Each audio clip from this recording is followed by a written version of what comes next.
طبعا كلكم يعرف السخانة هذه واغلب البيوت موجودة، وحجمها تقريبا 50 إلى 80 لتر.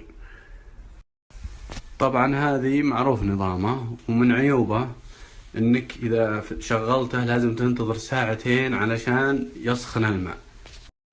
والعيب الثاني انك انت مثلا اليوم ده كله ما استعملته، هي جالسة تشتغل وتسخن طول الوقت حتى لو انك ما استعملته.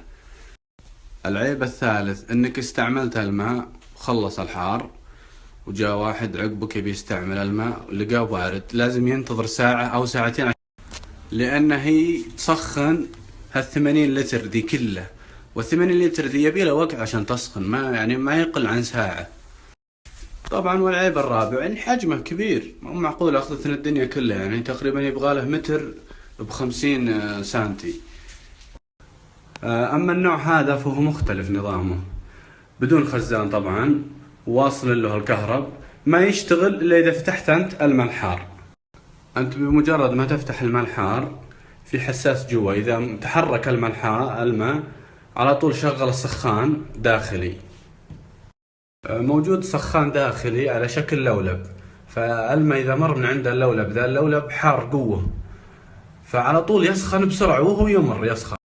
طبعا الان واصل للكهرب للسخان ولا يشتغل الا اذا فتح الماء. شوف الان فتحت الماء اشتغل، سكرت الماء طفى، وكذا يوفر كهرب.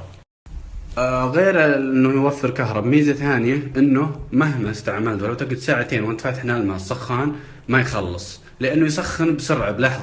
الميزة الثالثة ان حجمه صغير يركب اي مكان. والميزة الرابعة انك طول السنة مفتوح واصل الكهرب، متى ما احتجت الماء تشغله. طبعا اللي مركب من الخزان اللي السخان القديم ذا الكبير ترى بسهولة يفك، ما يبي شيء يعني، يركب هذا بمكانه، مو بشرط انك تعيد تسليك من جديد. انا عارف ان الموضوع ذا ما له علاقة بمجالي، لكن انا احب اعطي نصائح للمتابعين. وبالنسبة للشركة دي انا ما جربتها، لكن انا جزت لي فكرة النظام التسخين.